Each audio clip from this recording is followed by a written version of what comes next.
इस जानकारी भरे वीडियो में आज मैं बात करूंगा उन सभी लूनर मिशंस के बारे में जो इसरो ने किए हैं, जिसकी वजह से भारत चांद के और नजदीक जा पाया है, चांद को और करीब से जान पाया है। नमस्ते व्यूअर्स, मेरा नाम है उदित गुप्ता और मैं आपके लिए आज लेकर के आया हूं उन सभी लूनर मिशंस के बारे में जो इसरो ने परफॉर्म करे हैं। हम आज चंद्रयान 1, चंद्रयान 2 और चंद्रयान 3 की बात करेंगे कि चंद्रयान 1 का मिशन क्या था, चंद्रयान 2 फेल कैसे हुआ और चंद्रयान 3 क्या करने जा रहा है चांद पर, किस किस तरह की इंफॉर्मेशन वो चांद से कलेक्ट करेगा। तो भारत के द्वारा लूनर मिशन की शुरुआत होती है 22 अक्टूबर 2008 को, जब सतीश धवन स्पेस सेंटर श्रीहरिकोटा से चंद्रयान 1 को लॉन्च किया जाता है। जो चंद्रयान 1 था उसका काम था चंद्रमा की सतह से 100 किलोमीटर ऊपर रह करके चंद्रमा का चक्कर लगाना, यानी उसके ऑर्बिट में घूमना और फोटोज की मदद से जरूरी इंफॉर्मेशन कलेक्ट करना। तो जो हमारा चंद्रयान 1 था उसने लगभग 3400 चक्कर लगाए चंद्रमा के और बहुत सारी जरूरी इंफॉर्मेशन हम तक पहुंचाई।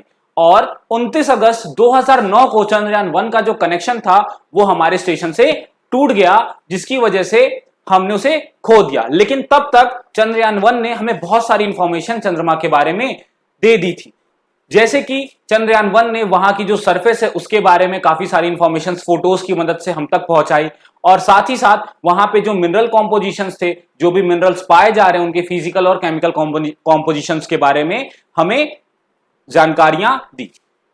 और उसके बाद 22 जुलाई 2019 को इसरो ने श्रीहरिकोटा से ही चंद्रयान 2 को लॉन्च किया। चंद्रयान 2 का पर्पस चंद्रयान 1 से थोड़ा सा अलग था। जहां पर चंद्रयान 1 को चंद्रमा की सतह से 100 किलोमीटर ऊपर रह करके सारी इंफॉर्मेशन को कलेक्ट करना था, वहीं चंद्रयान 2 को एक सॉफ्ट लैंडिंग परफॉर्म करनी थी मून की सरफेस पर। यह इसरो के द्वारा और भारत के द्वारा पहला अटेम्प्ट था मून पर किसी तरह की सैटेलाइट को यानी चंद्रयान को लैंड कराने का। चंद्रयान 2 के साथ एक लैंडर और एक रोवर अटैच था। लैंडर का नाम विक्रम था और रोवर का नाम प्रज्ञान था।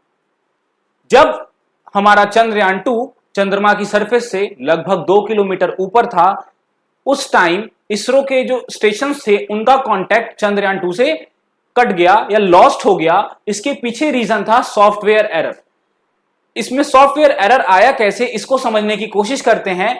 सॉफ्ट लैंडिंग के लिए चंद्रयान की जो स्पीड होनी चाहिए थी मून की सरफेस से 400 मीटर ऊपर, वो लगभग 2 से 5 मीटर पर सेकंड की होनी चाहिए थी, जबकि जो चंद्रयान 2 की स्पीड थी उस टाइम वो लगभग 54 मीटर पर सेकंड यानी 50 से 60 मीटर पर सेकंड के बीच में थी, जो कि काफी ज्यादा थी। और इसी हाई स्पीड के चलते इसरो के द्वारा जो सॉफ्टवेयर इंस्टॉल किया गया था चंद्रयान 2 में, उसमें थोड़ी सी एरर आ गई और उस एरर के चलते हमारा जो कांटेक्ट था चंद्रयान 2 से वो टूट गया।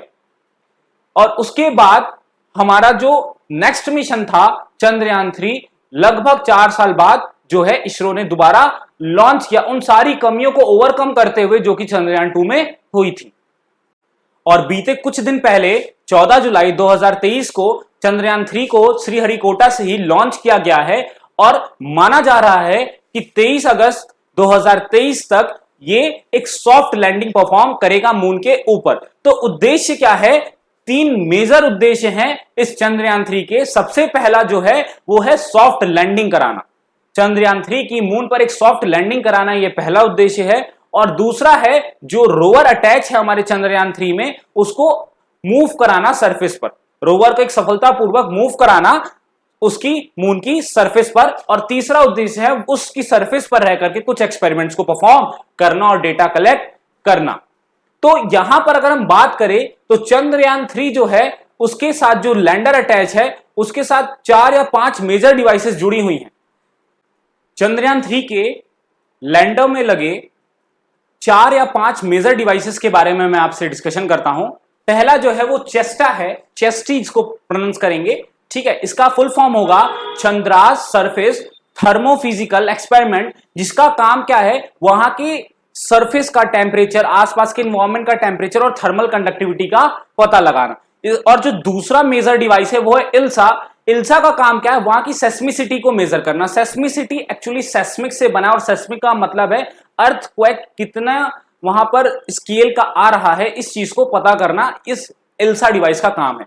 जो कि क्या करेगा, वहां पर जो अर्थक्वेक के जो भी वाइब्रेशन या सेंसेशन है उसको क्या करेगा, रिकॉर्ड करेगा। उसके बाद एक और डिवाइस चंद्रयान 3 के लैंडर में अटैच है जिसका नाम है एलपी, जो कि वहां पर प्लाज्मा डेंसिटी और प्लाज्मा डेंसिटी के वेरिएशंस को नोट करेगा। और एक डिवाइस नासा के द्वारा अटैच्ड है जो कि है लेजर रेट्रो रिफ्रैक्टोमीटर, जो कि जो भी समय लग रहा है टाइम ऑफ फ्लाइट वगैरह या जो भी स्टेशन से जो भी ऑर्बिट तक जाने की जो भी टाइम है, ये इन सबको कैलकुलेट करेगा।